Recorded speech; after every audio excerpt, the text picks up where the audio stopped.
Merci, nos musiciens préférés. Vous allez bien aujourd'hui? Oui. Super, moi aussi, vous avez vu ce ciel, c'est incroyable. On est le combien aujourd'hui? Le 12. Je dirais en été, 12 octobre. Bon, bien bonjour à ceux qui nous rejoignent sur Internet, Dieu vous bénisse. Je reviens sur mon message de vendredi soir, et quand Jésus nous enseigne comment prier, il nous dit que ton règne vienne. Je vous disais que ce royaume, il est en nous. Jésus dit, le royaume de Dieu ne vient pas de façon à frapper les regards. Enfin, vous écouterez mon message de vendredi si vous voulez en savoir davantage, je ne vais pas revenir là-dessus. C'est ce que Jésus dit. Et en le disant, il dit une des vérités les plus importantes qui ait été dite. Si l'homme a été fait à l'image de Dieu, le péché n'est donc pas un état naturel pour l'homme. Parce que Dieu est sans péché. Bon, je sais que pour les incroyants, les chrétiens sont un peu des anormaux. Mais en réalité, ce sont les irrégénérés qui sont des anormaux. N'est-il pas logique de dire que le péché n'est pas naturel pour l'homme, puisque l'homme a été créé à l'image de Dieu qui est parfait? Alors ils disent, oui, mais alors pourquoi le mal? On va y venir. C'est donc le vrai chrétien qui est une personne normale. Je dis bien le vrai chrétien, parce que vous avez des chrétiens, bon, enfin, de nom, de culture, voilà, mais qui ne sont pas vraiment nés de nouveau. Tous les autres sont des anormaux. Désolé, mais c'est comme ça. Vous avez qu'à lire les journaux, vous avez qu'à regarder la télé, Internet, tout ce que vous voulez. C'est pourquoi vous apercevez que des non-chrétiens sont des êtres frustrés, dans la défaite, avec des soucis, des problèmes. Vous allez me dire, oh, mais les chrétiens aussi, ils ont des problèmes et tout. Non, c'est pas pareil. Parce que un non-croyant ne met pas son espoir, ni sa foi, ni sa confiance dans un être supérieur. Un chrétien, il sait que Dieu dirige tout, conduit tout. Et il a foi, et il peut rester dans la paix. Il ne se confie pas dans un Père céleste, et c'est pourquoi il vit dans un univers saturé de tensions nerveuses.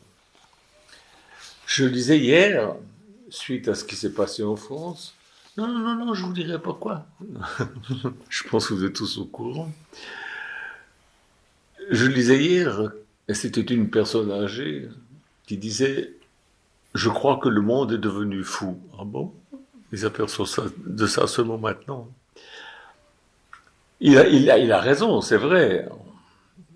On a connu bien des époques difficiles, mais il faut dire que il y a beaucoup de gens qui vivent dans un climat d'insécurité terrible dans tous les domaines. Et vous savez pourquoi le monde devient fou? Ben, c'est parce que les gens ne se suffisent pas à eux-mêmes. On ne se suffit pas à soi-même. Un être humain ne peut trouver de sécurité que dans la puissance d'une personne qui lui est supérieure. Notre Dieu qui nous a créés. Voilà pourquoi toute cette confusion, voilà pourquoi toutes ces frustrations, voilà pourquoi toutes ces tensions nerveuses, toutes ces angoisses, toute cette confusion. Tout cela est inévitable pour la personne qui n'a pas trouvé, qui ne s'est pas trouvé en Dieu, en qui Dieu ne règne pas. Que ton règne vienne. Où ça? En moi, en toi. Et s'il n'est pas en toi, s'il ne règne pas en toi, ben t'es dans la confusion, voilà. Et puis alors, il se moque de nous, parce qu'on prie, parce que nous avons foi dans notre Père Céleste, il se moque de nous. Ils disent qu'on a un ami imaginaire. Ouais. Ouais. On va lire Matthieu, chapitre 5, verset 48. Matthieu 5, 48. Voilà ce qui est dit. Vous donc, C'est Jésus qui s'adresse à ses disciples. Soyez parfaits, tout comme votre Père céleste est parfait.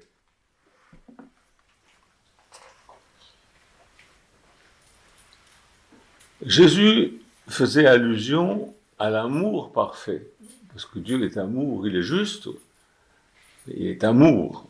Et il donne un exemple dans Matthieu 5, 39.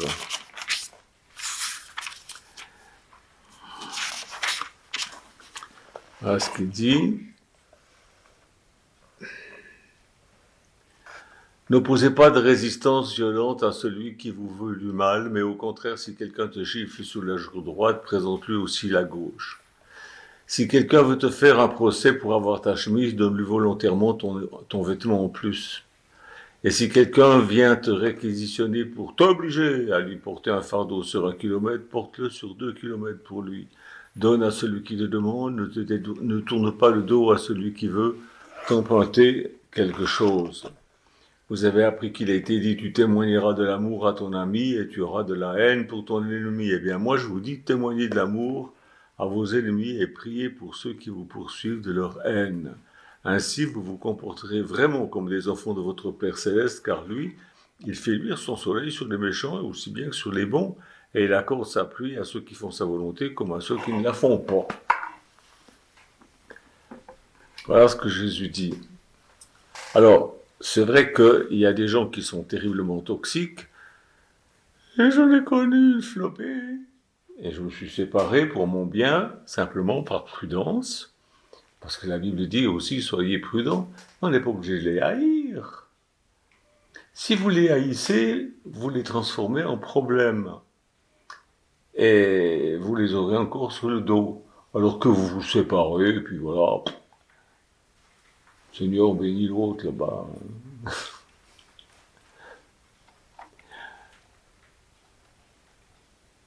Vous ne le verrez plus comme une personne toxique, dont vous vous êtes séparé comme par prudence, comme un serpent qui dit, Jésus dit, soyez comme un serpent prudent. Mais si vous continuez à le haïr, il sera toujours un problème. Voilà pourquoi la solution à vos problèmes se trouve là où votre Père règne en vous, en moi, en toi, en moi. Bien sûr, nous attendons que Jésus revienne sur la terre pour y régner et détruire le diable et tous ses suppôts. Mais avant cela, que le règne de Dieu soit en vous, que votre Dieu soit votre roi. On peut pas faire n'importe quoi en disant que ton règne vienne nous débarrasser de ceux qui nous embêtent, et puis en attendant on fait ce qu'on veut. Maintenant, Jésus poursuit et il dit que ta volonté soit faite.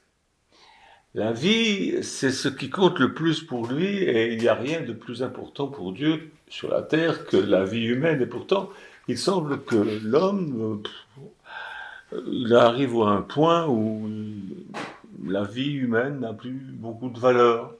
Et il y a une raison à ça. Les journaux racontent jour après jour des horreurs. Mais des horreurs. Des accidents tragiques, des catastrophes qui entraînent la mort de beaucoup de gens. Et c'est devenu un peu la norme, quoi. On s'y habitue. Parce qu'on est informé, trop informé. Et on s'habitue et ça, on devient insensible. Comme les incroyants qui pensent qu'ils sont dans la norme, le monde, et même les chrétiens saturés de mauvaises nouvelles, pensent que tout ça, c'est, tous ces morts, c'est normal, que c'est la norme. Voilà. Non, c'est pas normal. Je dis tout ça pour vous faire comprendre qu'il existe une volonté au ciel pour chaque vie, pour chaque être humain, et qu'il y a aussi une volonté pour toute vie et tout être humain sur la terre. La volonté inscrite dans les cieux est celle de Dieu, et la volonté qui s'exerce sur la terre, c'est la nôtre. Ce sont deux volontés séparées. Relisez ce texte, que ta volonté soit faite sur la terre comme au ciel, c'est-à-dire que nous avons à prier pour que la volonté de Dieu soit faite sur la terre comme elle est faite au ciel. Parce que pour le moment, elle n'est pas faite sur la terre comme elle est faite au ciel. Pourquoi? Parce que c'est notre volonté qui s'exerce. Au jardin de Gethsémanée, Jésus disait que ta volonté soit faite et non la mienne. On trouve ça dans Luc 22, 42, 43. Avec la communauté, on regarde la série Chosen que je vous recommande. Et on est arrivé à la dernière saison où on voit Jésus dans le jardin de Gethsémanée qui dit que ta volonté soit faite et non la mienne. On va lire aussi Jean 6, 38, 40. Jean 6, 38, 40.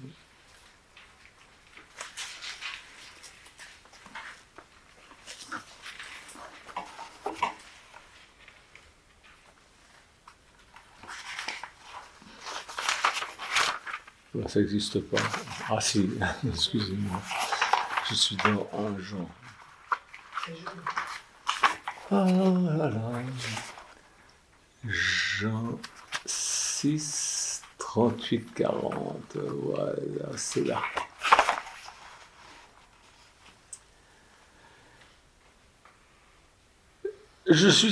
Car si je suis descendu du ciel, ce n'est pas pour agir au gré de mes désirs ou de ma volonté, mais pour accomplir la volonté de celui qui m'a envoyé. Jésus avait sa propre volonté humaine. Or, celui qui m'a envoyé veut que je ne perde aucun de ceux qu'il m'a confiés, mais que je les ressuscite au dernier jour. Oui, c'est la volonté de mon Père que tous ceux qui tournent leur regard vers le Fils et qui croient en lui possèdent dès à présent la vie éternelle, et moi je les ressusciterai le dernier jour. Ça, c'est la volonté du Père. Jésus n'est pas venu sur la terre pour faire sa propre volonté. Ça signifie qu'il en avait une qui était contraire à celle du Père. Ah, il avait une volonté humaine comme vous, toi et moi. Il avait des pensées terribles qui lui traversaient l'esprit des fois. Est-ce que vous avez déjà réalisé qu'il avait des pensées de meurtre? Lisons Matthieu 26, 53. Matthieu 26, 53.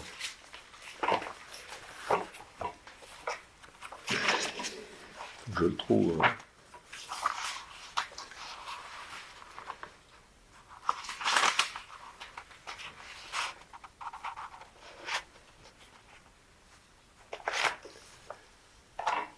C'est Jésus qui parle et dit, penses-tu donc que si je le voulais, il ne me serait pas possible de faire appel à mon Père à l'instant même? Il enverrait plus de 100 000 anges à mon secours. Mais alors, comment se réaliserait la prédiction des Écritures qui annonce que tout doit se passer ainsi? Il a pensé, je dis à mon Père d'envoyer des anges, et il découpe mes ennemis en petits morceaux. C'est une pensée qui doit traverser l'esprit. Si je le voulais. Mais il voulait pas, il voulait que la volonté du Père soit faite, mais lui, sa volonté, il aurait pu, il voulait, s'il avait voulu, il aurait pu. Et le Père aurait fait sa volonté, il aurait exaucé. Il dit, mais si j'avais demandé ça, puis que ça se passe, si tous ces gens qui viennent m'arrêter pour me fouetter, me crucifier, j'aurais jamais été à la croix, j'aurais jamais porté le péché du monde, Jésus n'est pas venu sur la terre pour faire sa propre volonté, parce qu'il avait une volonté humaine comme nous, mais il n'est pas venu pour la faire, et nous ne sommes pas là pour faire notre volonté, mais la volonté du Père. Alors quand Jésus dit que ta volonté soit faite sur la terre comme elle est faite au ciel, il nous demande, faites la volonté du Père, et non la vôtre. Vous voyez, il avait des pensées humaines qui traversaient son esprit. Si je le voulais, je pourrais faire... Et ils seraient tous coupés cabèche. Mais il savait qu'il était venu pour accomplir non pas sa volonté, mais celle de son Père. Donc sa volonté, c'était bien que... ils crèvent tous. Il voulait échapper à tout ça.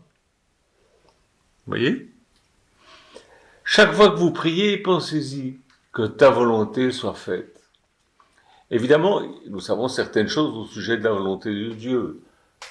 Donc, ce que nous savons de ce qu'il veut, nous pouvons le lui demander avec foi, puisque nous savons qu'il le veut.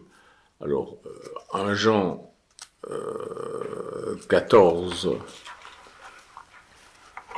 qu'est-ce que je vous raconte 1 Jean 5, 14, il dit « C'est pourquoi nous pouvons nous approcher de Dieu avec une joyeuse assurance. Nous sommes certains que si nous demandons une chose conforme à sa volonté, il nous écoute. Et si nous savons qu'il nous écoute, nous avons en même temps la certitude que l'objet de nos demandes, quel qu'il soit, est déjà à nous. » Vous voyez ? Mais si vous demandez quelque chose selon sa volonté, si vous demandez la mort de vos ennemis, vous n'êtes pas dans la volonté de Dieu, parce que Dieu ne veut qu'aucun pécheur ne meure, mais qu'il se repente.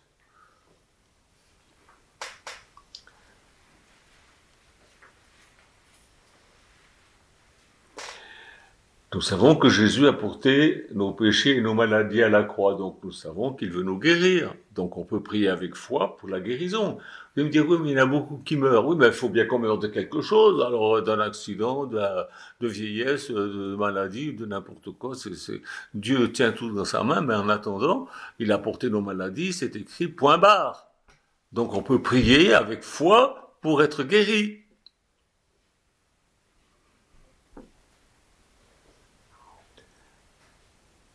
Quand il a créé les mondes, il avait un plan parfait.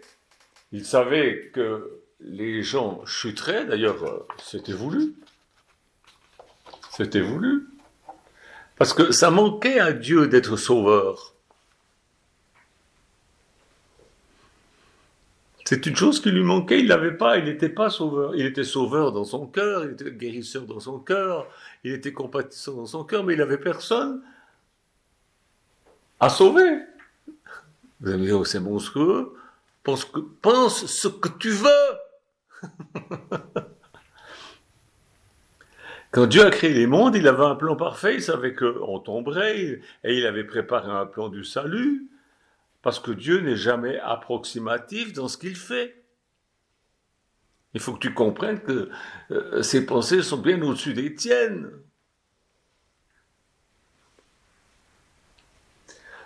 Dieu avait un plan parfait pour Adam. Dieu n'était pas dans le jardin, derrière un arbre, en train de se dire « Oh là là, Ève, elle est en train de manger le fruit défendu. Oh mon Dieu, quelle horreur !» Non, il savait.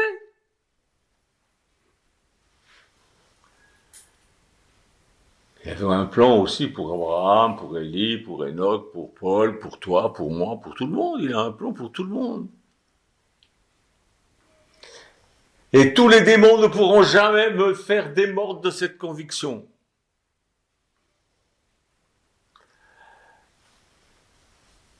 Jésus savait pourquoi il était né. Il savait pourquoi il était né. On trouve ça dans Jean 18, 37. Je ne sais pas si je vais le trouver. Jean 18, 37. Et il répond à Pilate, il dit « Tu as raison, je suis roi. Voici pourquoi je suis né et pourquoi je suis venu dans ce monde. C'est pour rendre témoignage de la vérité.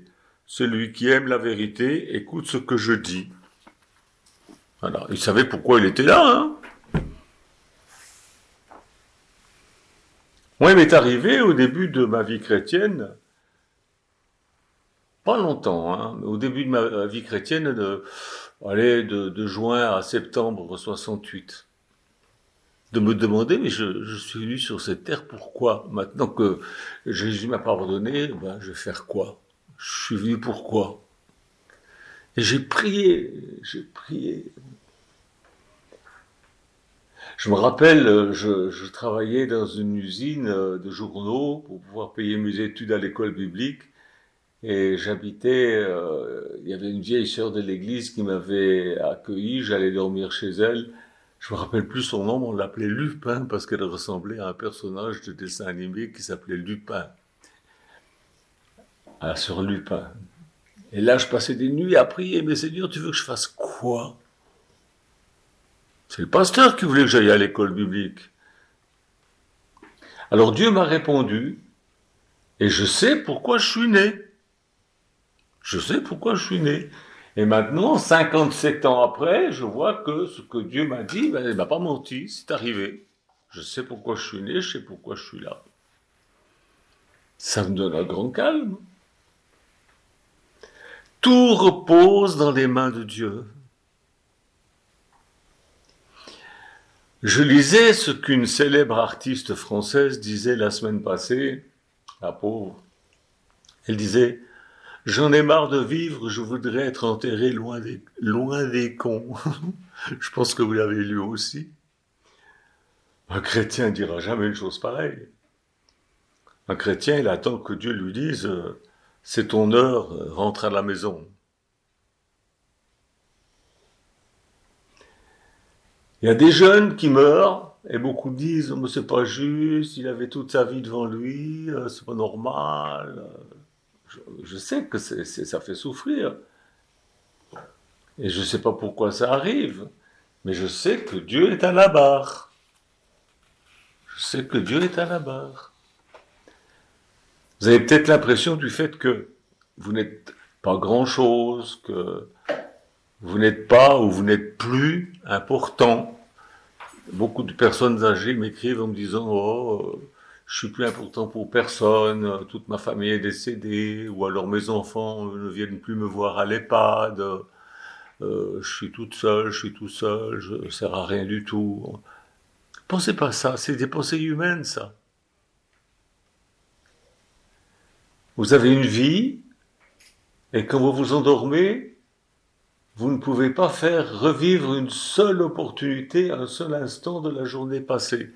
Quand vous m'écrivez là sur votre téléphone que vous ne servez à rien, ce téléphone, il peut servir à rendre témoignage à des milliers de personnes. Vous savez ce message que j'enregistre là en ce moment dans la communauté? Mais des milliers de personnes l'écoutent grâce à Internet. Et vous pouvez faire la même chose. Être utile, très utile. Ne dites pas « je sers à rien », c'est pas vrai. Puis les gens vous écriront. Et puis vous prierez pour eux. Nous, on a une quantité de personnes qui nous demandent la prière. On n'est pas inutile, même vieux. Vous savez quoi? On a un drôle de mélange d'éternité et de matériel. On a un drôle de mélange. Votre corps retournera à la poussière d'où il est venu, comme dit la Bible, mais votre être, c'est-à-dire votre âme, elle est éternelle. Rien ne peut la détruire, il n'y a que Satan qui peut... Enfin non, il n'y a que Dieu qui peut la détruire en l'envoyant en enfer, mais bon, il ne veut pas le faire, il veut que vous vous repentiez, c'est tout. Et que vous commenciez à faire sa volonté, non plus la vôtre. Elle a de la valeur, votre vie, devant l'Éternel, notre Dieu, devant votre Père. Vous ignorez qu'elle en a, ou vous pensez qu'elle n'en a plus beaucoup. Vous êtes né avec une volonté séparée de quiconque, votre volonté c'est la vôtre. Vous êtes libre d'exercer cette volonté, vous êtes un agent moral libre, vous pouvez faire de votre vie ce que vous voulez. Je me rappelle, on en était chez Frère Osborne, et il avait organisé une réunion avec ses meilleurs amis, et pour que Michou et moi, on rende témoignage de ce qu'on faisait en France. On était à Tulsa, Oklahoma, en Amérique. Et là, il y a un homme qui est arrivé sur une chaise roulante, vraiment mal en point. Et Frère Osborne nous l'a présenté, et cet homme-là, il passait sa vie à faire des visites en prison. Et il emmenait un nombre incalculable de personnes à Jésus. Par son témoignage, parce qu'il avait de l'amour. Les gens voyaient qu'il souffrait, ils étaient étonnés de voir que quelqu'un qui souffre comme ça peut aimer Dieu et ne se révolte pas contre Dieu. Vous voyez? Vous pouvez faire de votre vie ce que vous voulez. Faites ce que Dieu veut. Voulez-vous faire la volonté de Dieu? Il y a un grand nombre de gens qui vivent dans l'échec, dans la défaite, ils sont harcelés par des problèmes, mais ils auraient pu avoir une vie d'une puissance spirituelle magnifique. Ils auraient pu vivre dans la victoire s'ils avaient soumis leur volonté humaine à la volonté divine, à la volonté du Père. Alors vous savez, quand j'avais 12 ans, j'avais dit à ma mère, moi j'aurais réussi ma vie quand je serai marié, que j'aurai une cheminée, que je lirai mon journal, que je boirai mon whisky, que ma femme m'apportera, et que j'aurai un boxer qui sera à mes pieds. Là, je pourrais dire que j'ai réussi ma vie. Mais ma volonté était une petite volonté idiote, étriquée. Heureusement, j'ai changé. Hein. Un jour, là, c'est ma mère qui m'a raconté, je ne me rappelle pas, mais ma mère m'a raconté que quand j'avais 2 ans, j'avais dit à ma mère, moi je vais être pasteur parce qu'il travaille que le dimanche. Et j'avais une volonté de très... Oh là là. Chaque personne fait usage de son libre arbitre, c'est-à-dire de sa propre volonté humaine, et choisit ou non de recevoir Jésus et son pardon et sa royauté. Vous êtes libre de recevoir Jésus. Jésus lui-même avait une volonté séparée et distincte de celle de son Père, je vous l'ai démontré. Mais il a dit et il a voulu que ta volonté soit faite et non pas la mienne. Amen. Faites pareil et tout commencera à aller très bien. Que Dieu vous bénisse. Au revoir.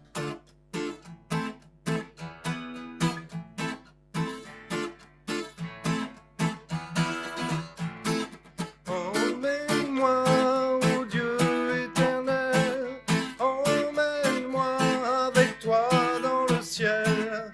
Emmène-moi, ô Dieu éternel, emmène-moi avec toi dans le ciel. Nous régnerons pour toujours, nous régnerons pour de bon. Nous vivrons aussi longtemps que ton amour infiniment grand. Emmène-moi, ô Dieu éternel, emmène-moi avec toi dans le ciel. Emmène-moi, ô Dieu éternel, emmène-moi avec toi dans le ciel. Nous régnerons pour toujours, nous régnerons pour de bon. Nous vivrons